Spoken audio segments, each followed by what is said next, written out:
स्वामी ओम. मी व्यासपीठावर श्री दादा महाराज तसेच सौ ताई माऊली आणि संस्थेचे पदाधिकारी PR कुलकर्णी काका यांना आमंत्रित करते. श्री स्वामी समर्थ. आज गुरुवार दिनांक 7 मे 2026.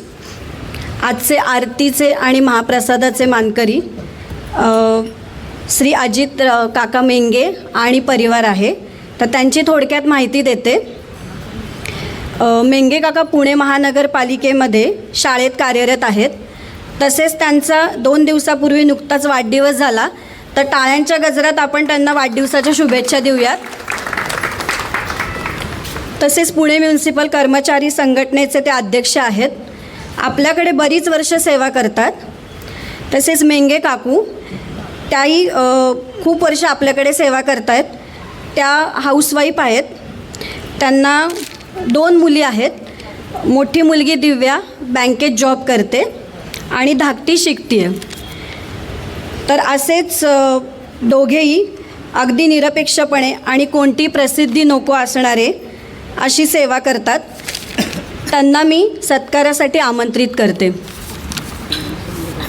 श्री स्वामी समर्थ महाराज की जय. श्री स्वामी समर्थ महाराज की जय. आज आपल्या इथे क्षीरसागर काका उपस्थित आहेत. त्यांना मी व्यासपीठावर आमंत्रित करते. त्यांनी छोटीशी स्वामीची सेवा सादर करावी. माझा सर्व देवांना नमस्कार आणि भाविक दत्तभक्त स्वामी अक्कलकोट स्वामी महाराजांचे भक्त जे आहेत त्यांना सर्वांना माझा नमस्कार. माननीय दामले यांनी मला परवानगी दिली याच्याबद्दल मी फार त्यांचा आभारी आहे. आणि मी एक थोडंसं गाणं स्वामींचं म्हणतो, तेवढं जरा तुम्ही ऐकावं असं माझी इच्छा आहे.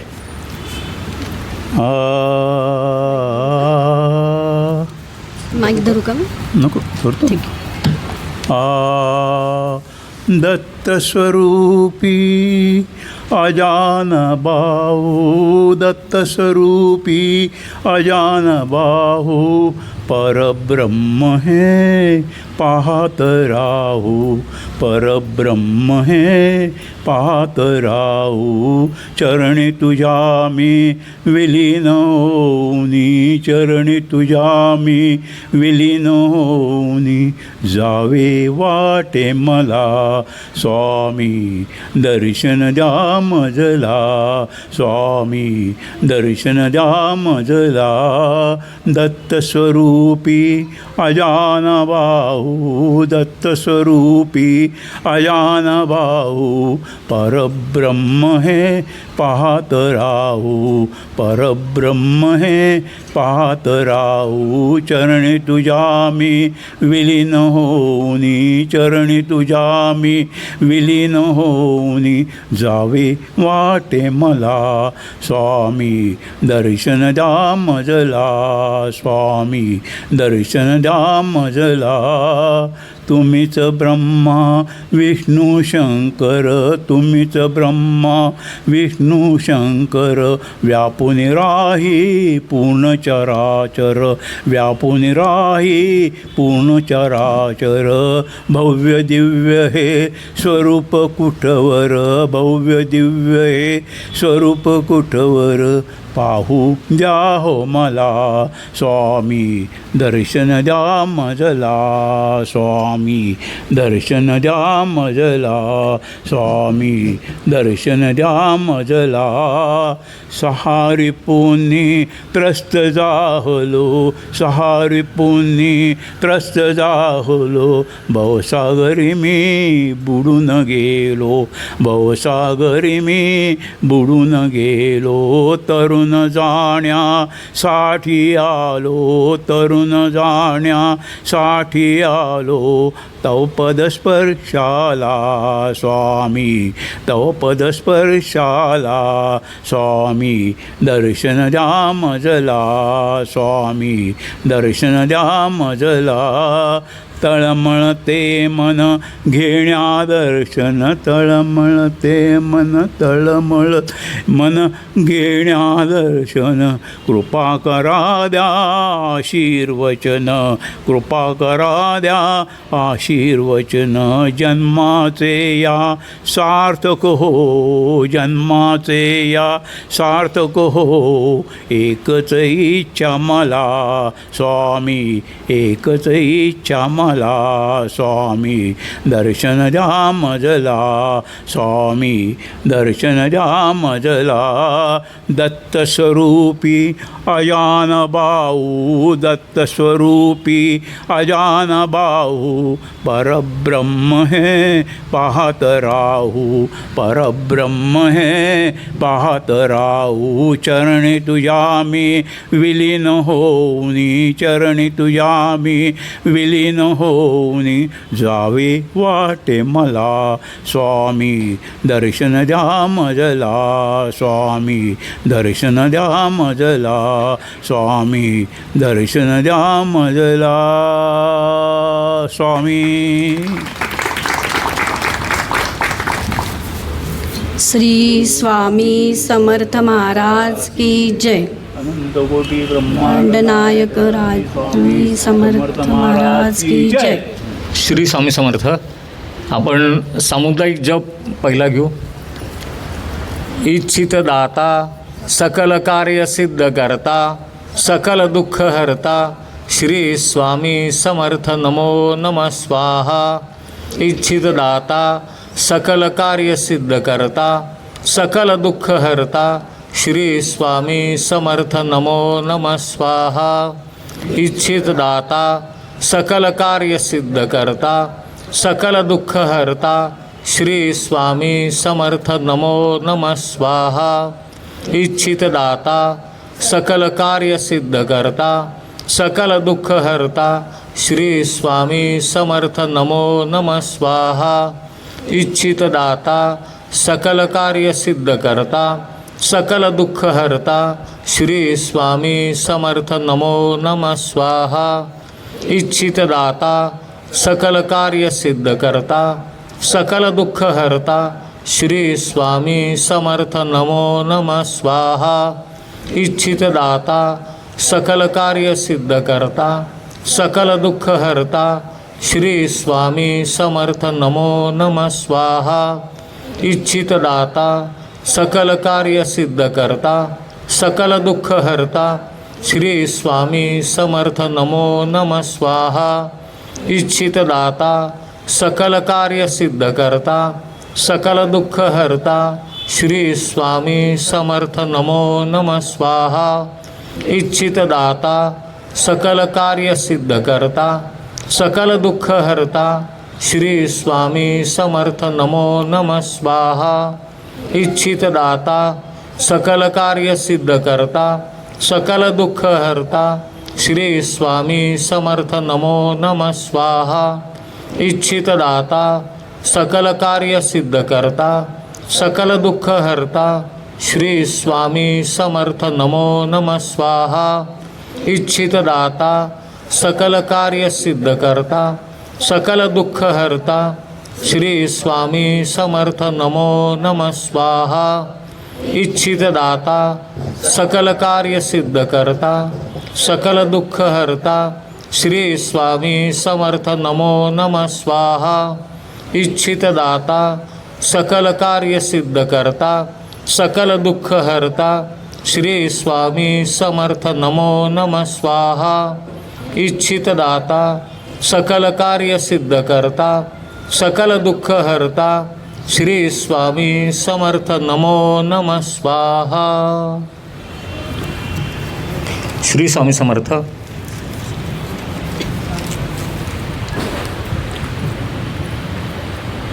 हा नाम्याची खीर चाखतो, चोखोबांची गुरे राखतो. हा नाम्याची खीर चाखतो, चोखोबांची गुरे राखतो.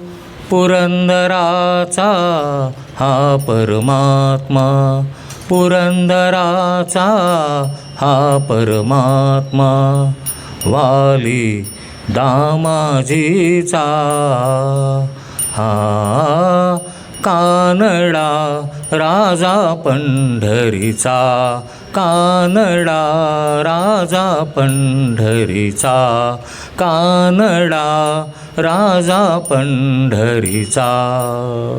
आता एकदम सगळ्यांना वाटलं सर हे मधनंच कुठनं गाणं सुरू केलं, प्रबोधन सुरू व्हायच्या अगोदर मध्येच कुठं गाणं आलं. कारण ही आपली भारतभूमी जी आहे ही आत्ता आपण बघितलं की संपूर्ण जगामध्ये सगळीकडं अशांतता आहे, पण आपल्या भारतात शांतता आहे. संपूर्ण जगात अनिश्चितता आहे, आपल्या भारतामध्ये निश्चितता आहे. बाहेर जगात सगळीकडं अराजक माजलं आहे, सगळीकडं दुःख आहेत, पण भारतामध्ये मात्र आनंद आहे. आपण सगळे सण साजरे करतो आहोत, निर्धास्तपणे सगळे साजरे कुठली भीती नाही आहे. कारण ही भारत मुळात ही संतांची भूमी, आणि त्यात महाराष्ट्र तर आणखीन. महाराष्ट्रामध्ये ही संत परंपरा जी निर्माण झालेली आहे, संत हा जर का शब्द बघितला की त्याच्यामध्ये आपल्याला सगळं जाणवतं की भगवंताची फक्त आराधना करणारा, सेवा करणारा, कुठलीही अपेक्षा नाही त्याच्यामध्ये, कोणतीही प्रसिद्धी नको, ज्या पद्धतीने मिळेल जशी मिळेल तशी सेवा. आणि हे संत हा जो आपण उपाधी म्हणू, आता थोडक्यात एक पदवी म्हणू आपण, असे लाभलेले आजचे सेवेकरी जे आहेत, अन्नदाते जे आहेत आपल्याकडं, असं म्हणजे मला वाटतं की अजितराव मेंगे ह्या पदवीला खूप उत्तम प्रकारे ते त्यामध्ये सामावून जातात. या पदवीला ते सार्थ ठरवतील असं त्यांचं ते व्यक्तिमत्व आहे. कधीही आपण बघा, आरतीच्या वेळेवर अगोदर 2 तास कमीत कमी ते इथे हजर असतात. आत्ता नुपूरताईंनी जसं सांगितलं की शिक्षण मंडळाच्या अध्यक्षपदामध्ये ते आहेत, अध्यक्षपदावरती ते आहेत. अध्यक्षपद तिथे भूषवणं आणि इथे आल्यानंतर जी मिळेल ती सेवा करणं, ते पद तिथल्या कार्यालयामध्ये ठीक आहे, तिथं त्यांना त्या खुर्चीवर तिथे बसलेले असताना एक वेगळाच त्यांचं व्यक्तिमत्व, आणि इथे आपल्याकडं मंदिरात आल्यानंतरचं एक वेगळंच व्यक्तिमत्व आपण बघता. कोणत्याही प्रकारे कुठेही कधीही मीपणा सोडून जे सेवा केलेली आहे. आपल्या मंदिराचे सगळे सेवेकरी आहेत, पण अग्रक्रम अजितरावांना तर निश्चित देता येईल त्याच्यामध्ये. कधीही कुठलाही फोटो काढू म्हटलं तर फोटोमध्ये कधी ते येणार नाहीत, कधी तुम्हाला पुढे दिसणार नाहीत, कधी जास्ती त्यांनी बडबड केलेली कधी कोणी तुम्हाला दिसणार नाही. जे काय करायचं आहे ते आपल्या सेवाद्वारे दाखवून द्यायचं. तर अशा अजितराव आणि त्यांच्या संपूर्ण परिवाराकरता एकदा जोरदार टाळा की आपल्याला असे सेवेकरी आपल्याकडं आहेत. आपल्या मंदिरामध्ये हे सगळेच सेवेकरी, एक एक म्हटलं ना, एक एक हिरा आहे, एक एक मोती आहे. प्रत्येक सेवेकऱ्याचं वर्णन करत गेलं तर एक एक पुस्तक जर का काढायचं असेल तर एक एक पान खरोखरीच अपूर्ण पडेल. असे आपले सगळे सेवेकरी, आणि सगळे सेवेकरी इथे असल्यामुळं आपला गुरुवारचा हा आरतीचा कार्यक्रमसुद्धा एक सोहळा होतो. कधी तुम्ही इथे या 5-5:15 असं येऊन बघा, किती जीव तोडून सगळेजण इथे काम करत असतात. आपण इथे आल्यानंतर बसतो, बघतो सगळीकडं दिवे लागलेले आहेत, सगळीकडं झगमगाट झालेला आहे, जोरदार आरती झालेली, पण त्याच्या अगोदर जी तयारी आहे ती तयारी एकदा बघा. आरती किंवा महाप्रसाद झाल्यानंतरच एकदा सगळी आवरावरी बघा, आणि मग लक्षात येतं आपल्या की खरोखरीच हे सगळे एवढे मेहनत करतात. म्हणून आपला गुरुवारचा साप्ताहिक आरती आपण म्हणू, पण साप्ताहिक आरतीचा हा कार्यक्रम हा एक सोहळा होतो दर गुरुवारी. आता हा संत हा जो एक आपण विभाग म्हणू, आजच्या गुरुवारचं प्रबोधन त्याच्याकरताच असं म्हणता येईल की चोखोबाची गुरे राखतो. चोखोबा आज त्यांचा महानिर्वाण दिन आहे, आणि चोखोबाचे चोखा मेळा कसे झाले जर का आपल्याला बघायचं असेल की 700 वर्षाजवळ मागे आपल्याला जावं लागेल त्याकरता. आणि त्या काळामध्ये जातपात, धर्म, उच्च वर्ण, नीच वर्ण हे सगळं खूप प्रखरतेने पाळलं जात होतं. याच्यामध्ये दोष कोणाचा नाही, कुठल्या जातीमध्ये जन्म घेतल्याचा दोष काही नाही, पण वागणूक त्याला मिळणारच तशी. चोखोबांचा हा जन्म असाच एक अस्पृश्य हीन जातीमध्ये, आता जातीचा उल्लेख नाही करता येत आपल्याला, पण अशा त्या वर्गामध्ये झाला होता. मंगळवेढ्यामध्ये, त्याचा बुलढाणा जिल्ह्यात त्यांचा जन्म झाला. मंगळवेढ्यात नंतर ते आले, विवाहानंतर मंगळवेढ्यात राहून त्यांचं आता ह्या जातीला अनुसरून कामं, पूर्वीची जे वर्णावस्था जी होती की अमुक अमुक जातीने अमुक अमुक काम करायचं, त्या पद्धतीने ज्या हीनं जे काम असतात, साफसफाई म्हणा की इतर आणखीन, ती कामं त्यांना करायला लागली. अक्षरशः म्हणजे गुरंढोरं जर का मेलेली असेल गावात तर ती सुद्धा त्यांना ओढून न्यायला लागायची. आणि हे करत असताना त्याच काळामध्ये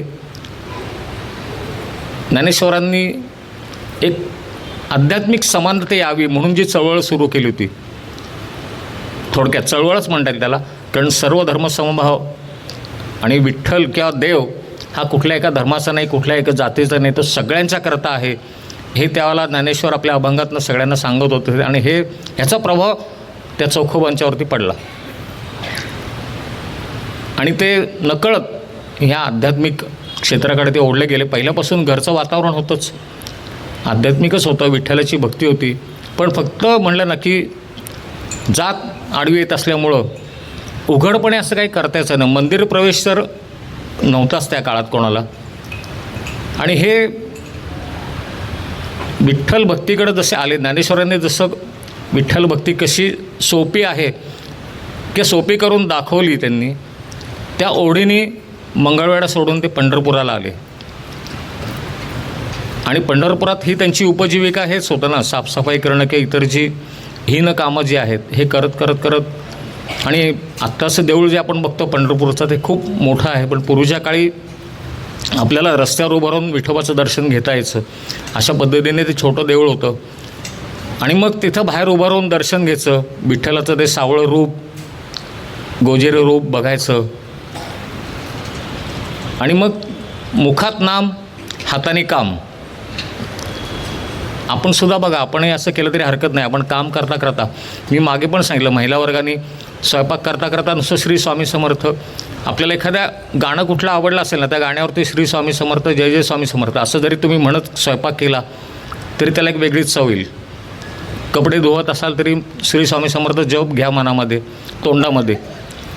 पुरुष वर्गाने प्रवास करताना, गाडीवरनं जाताना, कुठेही मुखात नाम ठेवा, काम आपल्या हाताने करायचं ते चालूच ठेवायचं. आणि हे असं करत असताना मग दिवसभरामध्ये काम करता करता नाम हजारोच्या पटीमध्ये नाम व्हायचं ते. पण खंत एकच की मला मंदिरात जाता येत नाही. आता ह्याच्यात माझा काय दोष आहे? मी ह्या जातीत जन्मलो आहे, ते विठोबाशी रोज म्हणायचे, मला मंदिरात का नाही येत आहेत, मी इथं बाहेर उभारून का दर्शन घ्यायचं? ही जी लोकं आहेत, उच्च जातीची जी लोकं आहेत, ती आतमध्ये जात आहेत, तुझ्या पायाला हात लावत आहेत, मी असा बाहेरून दर्शन घ्यायचं, माझ्या मनाचं समाधान कधी होणार? मला तू कधी भेट देणार? मला तू कधी आतमध्ये बोलवणार?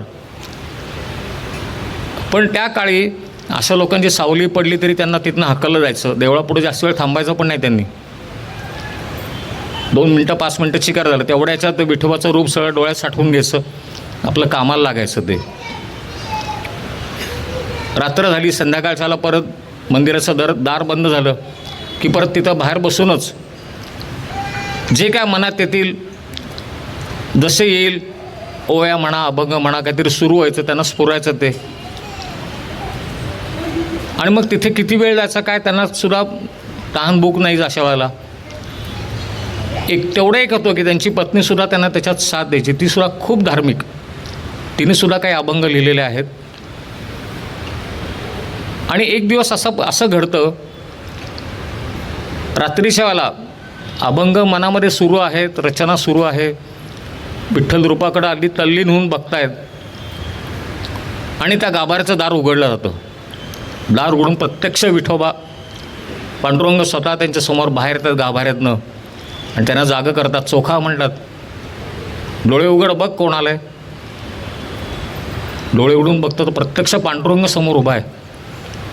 त्याचं दिव्य एकदम तेज असं सगळं चेहऱ्यावरचं, त्याच्या भोवती अशी आभा म्हणतो आपण, असं गोल, इंग्रजीमध्ये ते ऑरा म्हणतात, तसं एक प्रभावळ अशी सोनेरी काहीतरी दिसते. आणि तुझी तक्रार आहे ना, म्हणतात तुला आतमध्ये यायला मिळत नाही ना, तुला ही लोक आतमध्ये येऊन देत नाहीत ना, चल मी तुला आज आतमध्ये घेऊन जातो. आणि स्वतः हाताला धरून त्याला गाभाऱ्यात घेऊन जातात. गाभाऱ्याचं दार लागलं जातं परत, जसं आहे तसंच, कडी कुलूप परत तसंच. आणि पांडुरंग उभा आहे कमरेवर हात ठेवून. पहिले चोखावं भरपूर रडून घेतात, कारण त्यांना सुचतच काही नाही. एवढं आपलं आराध्य दैवत समोर उभं बघितल्यानंतर डोळ्यातनं गंगा जमुना व्हायला लागतातच. आणि तो एकदा आवेग ओसारल्यानंतर पांडुरंगाची चरण सेवा करायला लागतात. मुखाने बोलत असतात की किती वर्ष तुम्हाला असं ठेवलंस, किती वर्ष मी असा बाहेर तुझं दर्शन घेत होतो. माझी तळमळ तुला आत्ता समजली का? थोडी तक्रार पण असते, थोडा राग असतो. आणि ही बडबड त्याच वेळेला बाहेरनं त्या मंदिराचे पुजारी जात असतात. आतमध्ये गाभाऱ्यात कोणतरी बडबड करते, कसला तरी आवाज येतो म्हणून बाहेर दरवाजाला कान लावतात. तो चोखावं बोलत असतात. कुलूप असून आतमध्ये कोण गेलं म्हणतात. आपली बहुतेक नजर चुकून कोणतरी आतमध्ये गेलेलं आहे. कुलूप उघडतात, बघतात तर चोखोबा विठ्ठलाच्या पायाला मिठी मारून बसलेत आणि त्याच्याशी बोलत आहेत. म्हणल्याबरोबर त्या पुजाऱ्याची तळ पायाच्या मस्तकाला जाते. एखादी वीज कोसळून तसा काडकन तो ओरडतो, चोखोबा इथं आलासच कसा म्हणले तू. आणि पांडुरंगाला हात लावला. देव एवढा तो भ्रष्ट केला. आणि त्याला हाताला धरून ओढत बाहेर आणतात. बाहेर आल्यानंतर आरडाओरडा करतात. आजूबाजूची लोकं जागी होतात. आणि चोखोबा मग गाभाऱ्यात गेला आहे आणि विठ्ठलाला हात लावला आहे म्हणल्याबरोबर काही ऐकून न घेता त्याला बेदम चोप देतात. त्याला तो बिचारा सांगतोय काय घडलं काय नाही. आता त्याच्यावर विश्वास कोण ठेवणार. तो सांगतोय मला प्रत्यक्ष पांडुरंगाने आतमध्ये नेलं. शक्यच नाही, इतके वर्ष आम्ही पूजा करतोय. म्हणले आम्हाला कधी पांडुरंग दिसला नाही, तुला बरा पांडुरंग दिसला. इतकं मारल्यानंतर अर्धवट बेशुद्ध अवस्थेत त्याला तिथं रस्त्यावर सोडून देतात. लोक परत घरी जातात, आंघोळी करतात. दुसऱ्या दिवशी परत विठोबाला अगदी सारं सांगितलं, अभिषेक वगैरे शुद्ध. आता देवच आहे तो, त्याला शुद्ध काय ना अशुद्ध काय. पण शुद्धी करायची म्हणून सगळीकडे मंदिरात परत गोमूत्र शिंपड कुठं काय करून 2-3 दिवस चोखोबा आपल्या त्या जखमांनी विवळत पडलेला असतो. घरी त्याला जेव्हा पत्नीला समजतं, पत्नी त्याला घेऊन जाते. पण नित्यक्रम तर चुकवायला कसा, काम तर केलं पाहिजे आपल्याला. पैसे म्हणजे त्या काळातलं जे काय असेल, पैसे म्हणा, धान्य म्हणा, जे काय मिळेल ते मिळणार कसं. मग परत आहे त्या जखमा घेऊन आपलं कामाला सुरुवात. साफसफाई, झाडलोट, जे मिळेल ते काम करत करत त्यांच्याकडं जी मी सांगितलं ना की गावात कुठल्या एखादं म्हैस मेलं असेल, कुठलं गोरडोर काय मेलं असेल, त्याला ओढत नेऊन बाहेर टाकायचं, हे पण काम त्यांच्याकडं. कोणी सांगितलं माझी गुरं चर, त्या गुरांना घेऊन रानात जायचं. मग रानात गेलं तरी चित्त मात्र विठोबाकडं. आणि तल्लीहून एकदा बसलेले असताना गुरं चरत चरत चरत लांब दूरवर जातात. ती जेव्हा भानावर येतात बघतात समोर गुरं नाही आहेत. समोर गुरं नाहीत म्हणलं तर थोडंसं त्यांना एकदम भीती वाटते की आता तो मालक जर का आला त्याला सांगायचं काय. ते विठ्ठलाचा धावा करतात. पण इकडं तोपर्यंत काय झालं, गुराख्याचा वेश घेऊन प्रत्यक्ष परत पांडुरंगच. जी गुरं लांब गेलेली असतात त्यांना हाकत परत तो त्या चौकापर्यंत आणून सोडतात त्यांना, त्या गुरांना. म्हणजे पांडुरंगाला त्यांना यावंच लागतं मदतीला त्या आपल्या भक्ताच्या. जर का तुमची भक्ती एवढी तीव्र असेल, खरोखरीच जर का तळमळीची असेल, तर भगवंताला सुद्धा त्या भक्ताकरता यावं लागतं. आणि मग ती गुरं बघितल्यानंतर त्यांच्या जीवात जीव येतो बाबा. मग ते त्या मालकाकडे नेऊन सोडतात किंवा इतर कामामध्ये आणखीन त्यांना जास्तीत जास्त लक्ष देता यावं. तो गुराखी असतो, तो म्हणतो मीच त्यांना नेऊन देतो मालकाकडं, तो तुम्ही कामं करा. आता ते चोखावा बिचारे त्यांना काही भोळे बाबडे काही लक्षात येत नाही. बाबा हा कोण मुलगा आला, यांनी गुरं कुठून आणली, काही नाही. रोजचा दिनक्रम सुरू असताना परत एकदा विठ्ठलाला असं वाटतं की हा खूपच दुःखी, ह्याला आपण काहीतरी मदत करावी म्हणून. आता ही सगळी लीला भगवंताचीच असते. एक दिवस परत रात्री गाभाऱ्याचं दार उघडलं जातं. प्रत्यक्ष पांडुरंग परत समोर उभे आहेत आणि चोखोबाला आतमध्ये घेतात. ये चोखा, तुला आज माझे तू चरण सेवा कर म्हणतात. तुला असं वाटतं ना ही लोक येऊन देत नाहीत, परत मी तुझ्याकरता आलो आहे. आता चोखोबा घाबरतो, म्हणतो नको, मागच्याला एवढा मार पडला, आता नको जायला म्हणतो. अरे घाबरू नको म्हणते, ये. त्याला हाताला धरतात, परत आतमध्ये नेतात आणि गाभाऱ्याचा दरवाजा बंद होतो. आणि त्या अंधारामध्ये एक निळसर असा प्रकाश पसरतो. तो निळसर प्रकाश जो असतो ते त्यांच्या गळ्यात जी माळा असते विठ्ठलाच्या वैजयंती माळा, त्या माळेतनं तो प्रकाश येत असतो. आणि ती जी माळ असते ती आता आपल्याला तर सध्या सांगता येईल, पण कुठल्या तरी धातूमध्ये, समजा सोनं असेल आणखीन कुठलं असेल तर धातूमध्ये ती गुंफलेली माळ प्रत्यक्ष पांडुरंग काढतो किंवा तो हार म्हणू आपण, आणि त्या चोखोबाच्या गळ्यात घालतो. आणि ते घातल्यानंतर परत चोखोबा म्हणतो, विठ्ठला नको हे काय करू, मला ही लोक परत काहीतरी माझ्यावर बालंटील, माझ्यावर परत काहीतरी आरोप ठेवतील. ते म्हणतात मी दिलेली आहे माळ, मी सांगेन काय झालं ते. परीक्षा बघायची असते याचं काय हा करतोय तो. आता विठ्ठलाला माहिती आहे याच्या पुढं काय होणार आहे ते. परत तसंच घडतं. ते पुजारी परत बघतात, परत चोखोबाला बाहेर आणतात आणि तोपर्यंत त्या माळेचा प्रकाश लुप्त झालेला असतो. त्या चोखोबाच्या मारहाणीमध्ये कोणाचं लक्ष जात नाही, ह्याच्या गळ्यात माळ आहे हे. मारतात त्याला प्रचंड. आणि मग गाभारा बंद करताना त्या पुजाऱ्याच्या लक्षात येतं की अरे पांडुरंगाची माळ गेली कुठं. आता परत शोध घ्यायचा आला प्रश्न, कसं शोधायचं. चोखोबाला तोपर्यंत उठून आपला लांब त्याच्या घरी गेलेला असतो तो. दुसऱ्या दिवशी त्या पुजाऱ्याच्या लक्षात येतं की बहुतेक काल चोखोबा आतमध्ये आला, त्यांनी तर नसेल नेली. जाऊन चोखोबाच्या घरी जाऊन बघायला पाहिजे. चोखोबा आपल्या त्याच्या पलंगावरती पडलेला असतो, खूप मारलेलं असतं त्याला, वेदनाने आपल्या विवळत पडलेला असतो. तो गुरुजी ते पुजारी येतात घरी, 4-5 माणसं अजून बरोबर घेऊन येतात आणि विचाराशिवाय काय पद्धत नाही, धाडकन एकदम घरामध्ये घुसतात. बघितलं तर चोखोबा तिथं झोपलेला आहे आणि गळ्यात ती माळ आहे. ती माळ बघितल्यानंतर परत त्याला मारतात. त्याची अवस्था बघत नाही काय झाली ती, की बिचारा तो एवढा विवळत पडलेला आहे किंवा काय. विठ्ठलाच्या गळ्यातला हार चोरणं एवढं तू पातक करू शकतो म्हणले, आम्ही जे तुम्हाला बाहेर ठेवतो ते योग्यच आहे. सगळ्या लोकांना सांगतात बघा जे आपण नियम केलेला आहे तो बरोबर आहे, ही लोकं आतमध्ये घ्यायलाच नको, अशी लोकं काम करणार नाहीत, ही चोरी करताच येणार. हे बरीच बडबड होती. त्याच्या गळ्यातनं जो हार काढून घेतला जातो, परत विठ्ठलाच्या गळ्यात परत म्हणलं ना सगळं शुद्धीकरण करून परत विठ्ठलाच्या गळ्यात घातला जातो. आता चोखोबा म्हणतो विठोबाला की अरे काय तू माझे छळ करतो, तू काल म्हणला मदतीला येणार आहे, तू मदतीला आला नाहीस, हार नको म्हणलं तरी मला बळबळ हार घातला. ही सगळी आपल्या मनामध्ये त्याची बडबड सुरू असते, तक्रारी सुरू असतात. आता फक्त भगवंताला एवढं बघायचं असतं की हा काय करतोय, हा परत माझं नाव घेतोय की आता मार खाल्ल्यावर माझ्यावर रागवतोय आणि सोडून देतोय. आपल्या मंदिरात अशी बरीच लोक आलेली मी बघितलेली आहेत आणि गेलेली बघितली आहेत. काम होण्यापुरतं आले, काम झालं नाही की गेले. मग कोण स्वामी आणि कोण मंदिर, अशी पण लोक मी बघितलेत, असे भक्त बघितलेले आहेत. भक्त म्हटलंच येणार नाही त्यांना, पण काही झालं तरी नाव सोडणार नाही असे सुद्धा आपले सेवेकरी आत्ता आहेत. आपले जे सेवेकरी सगळे असेच आहेत, काही येऊ देत, संकट कोणतंही येऊ देत, स्वामींना सोडणार नाही. म्हणून नेहमी मला सेवेकरांचा जो अभिमान वाटतो तो तेवढा करता की अनेक आपल्या सेवेकरांवरती अनेक संकट येऊन गेलेले आहेत, पण आजही सगळे सेवेकरी मंदिरात इथं आहेत. हा मंदिराला सार्थ अभिमान आहे त्यांचा, सगळ्या सेवेकरांचा. आणि तसंच चोखोबाचं आहे, काही झालं तरी नाव सोडायचं नाही.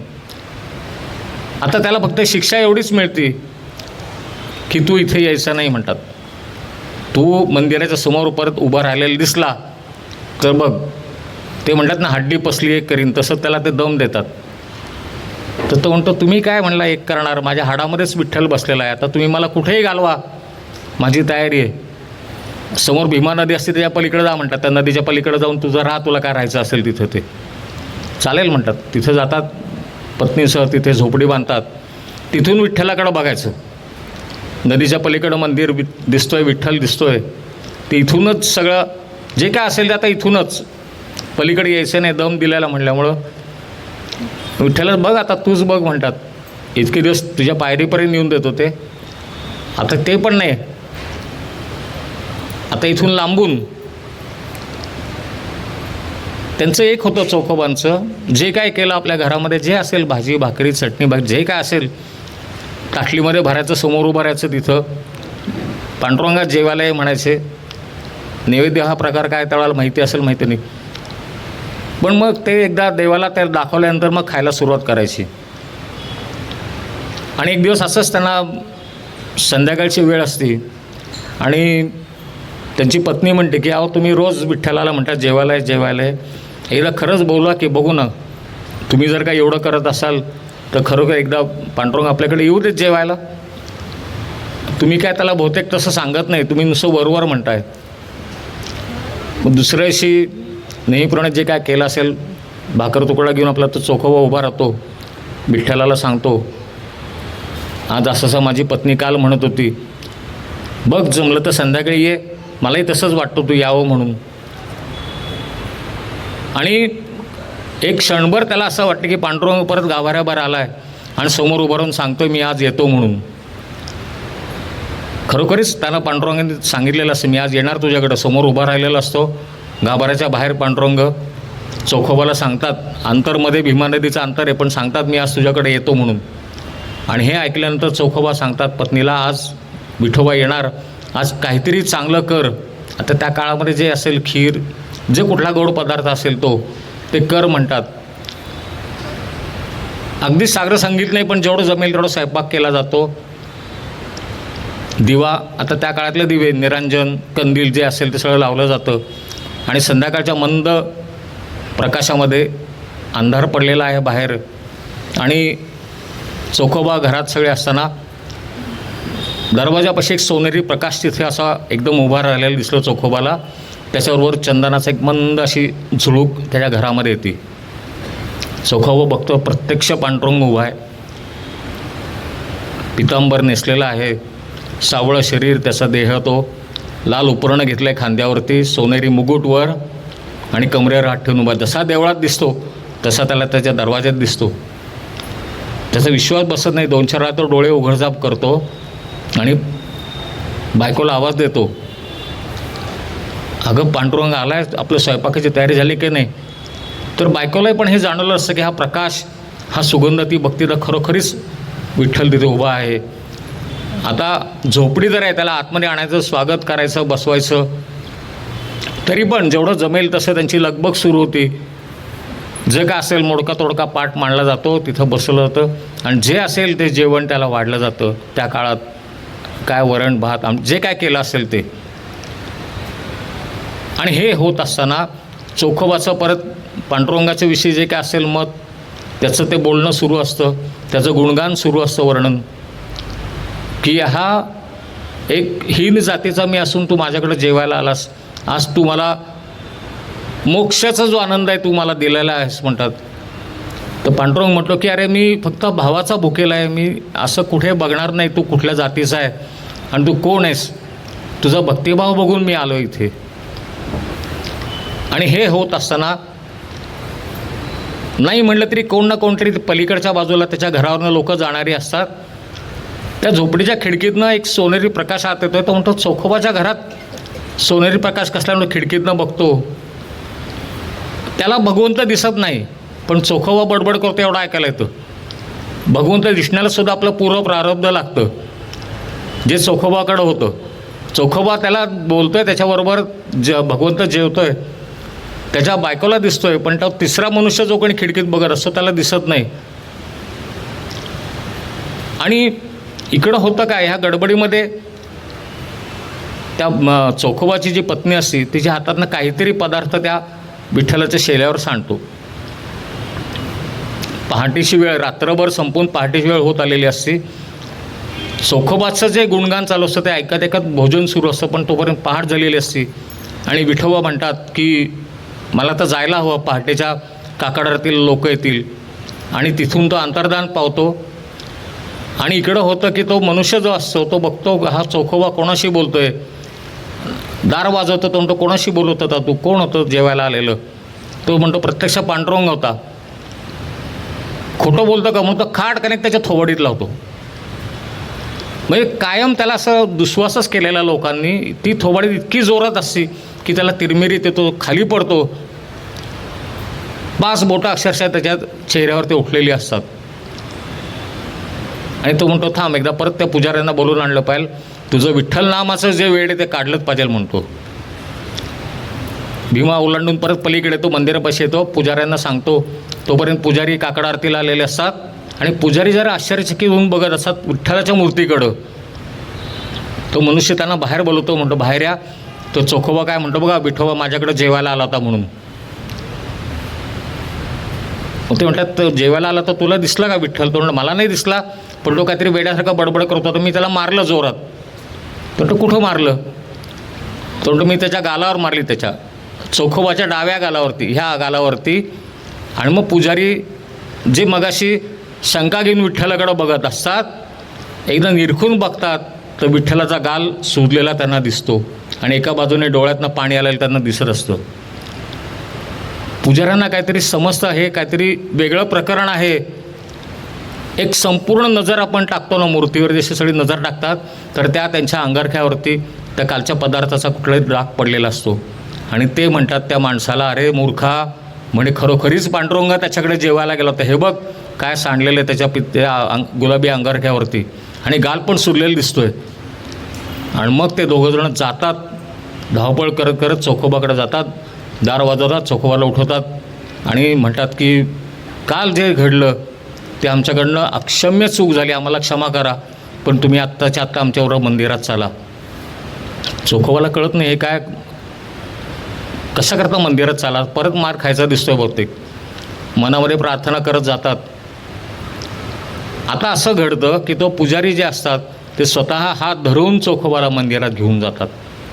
जी गोष्ट आत्तापर्यंत घडली नाही. चोखोबाला मनातनं थोडंसं आश्चर्य वाटतं, थोडीशी भीती वाटत असते आणि म्हणतात की सगळेजण म्हणतात त्यांना की बाबा आम्हाला माफ करा चोखोबा, आमच्याकडनं खूप चूक झाली, पण प्रत्यक्ष भगवंतच तुमच्याकडे आहे, तो तुमच्याकडे काल जेवायला आला होता, हे या माणसाने बघितलं पण नीट चौकशी केली नाही, त्याला तो दिसला नाही, त्यांनी तुम्हाला वेडं ठरवलं, पण आमची ही चूक तुम्ही क्षमा करा तर भगवंत आम्हाला क्षमा करेल. आणि असं म्हणल्याबरोबर चोखोबा सांगतात की मी क्षमा करणार कोण आहे, तुम्ही त्याची माफी मागा.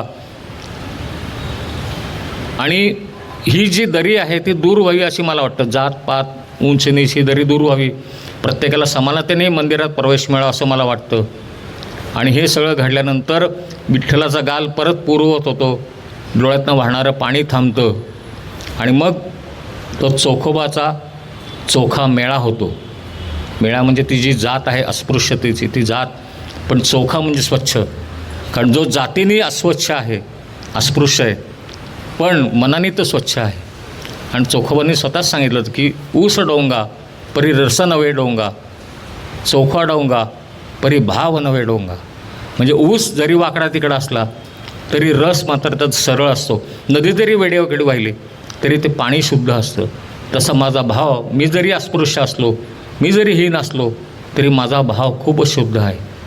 आणि त्या शुद्ध भावाने मी भक्ती केली, त्या भावाने मी नाम घेत गेलो, म्हणून आज मला दर्शन घडलं. तो भाव सगळ्यांनी जपावा. ज्ञानेश्वरांनी जी चळवळ सुरू केलेली आहे समानतेची, त्या सगळ्यांनी तो त्याच्यात भाग घ्यावा. नामदेवांना आणि ज्ञानेश्वरांना ते गुरु मानायचे. आणि प्रत्यक्ष नामदेवांनी पण सांगितलं की ही जी तो ध्वजा आहे भागवत धर्माची, ही ध्वजा तुझ्या खांद्यावर द्यायला काही हरकत नाही. जेव्हा सगळ्यांना समजलं की आता चोखोबाचा चोखा मेळा झालेला आहे आणि त्याचे जी त्यांनी भजनं लिहिली किंवा जे अभंग लिहिले होते ते अभंग आता उतरून काढायला पाहिजेत. आणि त्यावेळेला एक अनंत भट नावाचे ब्राह्मण होते, ते तयार झाले. मी ह्यांच्या घरी जाऊन मी हे अभंग उतरून काढीन. परत त्यांना म्हणायला सांगितले, परत ते अभंग उतरून काढले गेले. जवळपास 300 ते 350 अभंग आहेत जे माहिती आहेत. असे असंख्य अभंग असतील जे त्याला रचले गेले असतील पण ते उतरवले गेले नाहीत ते. आणि ह्या नामामध्येच काम तर सोडायचं नाही, नाम सोडायचं नाही, कामही सोडायचं नाही. एक दिवस त्यांना बोलवणं येतं मंगळवेढ्याला. तिथला किल्ला बांधकाम, मंगळवेढ्यात किल्ला आहे, त्याचं बांधकाम करायचं, काही भाग त्याचा कोसळला आहे त्या भिंतीचा, काही मजूर लागणारे आहेत.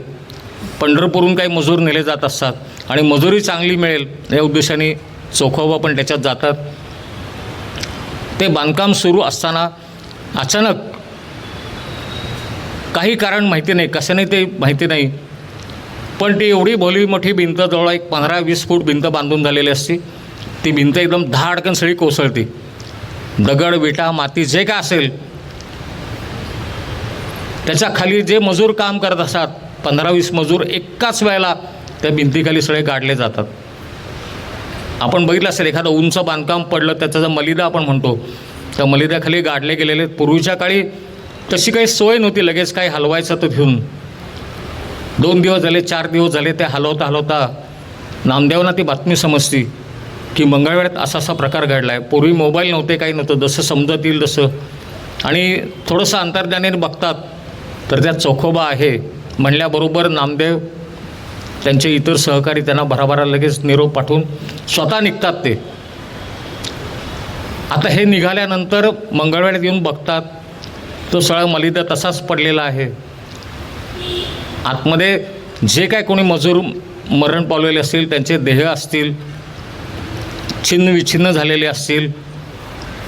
पाऊस पडला होता चिखल माती झाली होती तोपर्यंत. आता ह्याच्यातनं चोखाचा देह कुठला ओळखायचा कसं ओळखायचं लोक प्रश्न करतात. आपण हे कोणाला ओळखायचं आता चोखा कुठला कोण कुठलं. नामदेव म्हटलं की काही काळजी करू नका मी बरोबर ओळखतो कुठला चोखा आहे ते. त्यांच्याबरोबर जी लोकं आलेली असतात 5-6 लोक त्या गावातली आणखीन लोक असं सगळे म्हणून पहिलं तो मलिदा सगळा बाजूला काढा म्हणतात. किती आतमध्ये किती मजूर मृत्यू पावलेले आहेत ते तर बघू. भरा दिवसभर तो मलिदा काढण्याचं काम सुरू असतं. जे काय हाताला देह लागतात मृतदेह ते एका बाजूला आणून ठेवले जातात. कोणाचे हात तुटलेत कोणाचं डोकं चिरडलं गेलं काय चेहराच दिसत नाही असे सगळे मृतदेह आणून तिथे ठेवले जातात. आणि सगळं तो मलिदाचं सगळं काम संपल्यानंतर की आता मृतदेह आतमध्ये कुठला नाही हे बघितल्यानंतर नामदेव काय करतात प्रत्येक त्या मृतदेहाच्या जवळ जाऊन कान लावतात. आणि एक देह असा असतो की कान लावल्याबरोबर विठ्ठल विठ्ठल त्यांना आवाज येतो. ते म्हणतात हाच चोखोबाचा देह. कारण चोखोबानीच सांगितलेलं आहे की विठ्ठल मंदिरात नाही माझ्या हाडामध्ये सुद्धा आहे. म्हणजे त्या हाडातनं सुद्धा विठ्ठलाचं नाम ऐकायला येत असतं. आणि मग अतिशय भक्तिपूर्वक वातावरणात तो देह आणला जातो पंढरपूरमध्ये. आणि पंढरपूरमध्ये त्यांना मानाचं स्थान दिलं जातं. ज्या देवळामध्ये त्यांना आयुष्यभर बाहेर उभं केलेलं असतं त्याच मंदिराच्या बाहेर त्यांची समाधी तिथं त्यांचा देह ठेवला जातो आणि समाधी बांधली जाते. आणि समाधीचं तोंड जर का आपण बघितलं की ते पश्चिम दिशेकडे आहे म्हणजे विठोबाकडे तोंड करून आहे. म्हणजे आयुष्यभर ज्यांनी फक्त लांबून दर्शन घेतलं त्याला आता अखंड विठ्ठलाचं दर्शन तिथून घडणार होतं त्या देहाला. पण ही जी शिकवण होती त्यांची की समानता अस्पृश्यता न मानता देव कोणामध्ये पण वाटू नका कुठल्या जातीत वाटू नका सगळ्यांना सर्व धर्म समान माना सगळी जातीपात समान माना. ही जी भावना त्या काळात 700 वर्षापूर्वी आज आपल्याकडं आपण मानतो आपण तसं कोणालाही अडवत नाही किंवा कुठेही प्रवेशबंदी अशी नाही. पण 700 वर्षापूर्वी ज्ञानेश्वर महाराजांनी जे सुरू केलं होतं समानता तीच पुढे तुकाराम महाराज किंवा हे चोखामेळा ह्या सगळ्या संतांनी जपली. आणि ही जी परंपरा आहे ही परंपरा महाराष्ट्रामध्ये जास्ती प्रमाणात होती. म्हणून मी मगाशी म्हणलं की सगळ्या देशामध्ये सगळ्या जगात भारत शांत आहे आणि सगळ्या भारतात महाराष्ट्र तर आबादी आबाद आहे. सगळीकडे शांतता आहे. या संतांची भूमी आहे महाराष्ट्र म्हणून जे आपण आज स्वतःला हिंदू म्हणून घेतो की आपण जे उपासना करतो की ती केवळ या संतांचीच आपल्यावरती झालेली कृपा आहे. भगवंताची त्यांच्यावर झालेली कृपा आहे. म्हणून आजच्या गुरुवारी मी इथे थांबतो. आज आपल्याकडं अजितराव मेंगे आहेत. आपल्या 2 सेवेकऱ्यांचे पण वाढदिवस झाले. चिरंजीव ओमकार दामले आणि अजितराव मेंगे. मी एकदा परत त्या दोघांना इथे पुढे आमंत्रित करतो. एकदा सगळ्यांनी जोरदार टाळ्या. या दोघांचे वाढदिवस झालेले आहेत. चिंतामणी लागू पण आहे पण आज लागू इथे बहुतेक आलेलं नाही दिसत आहेत.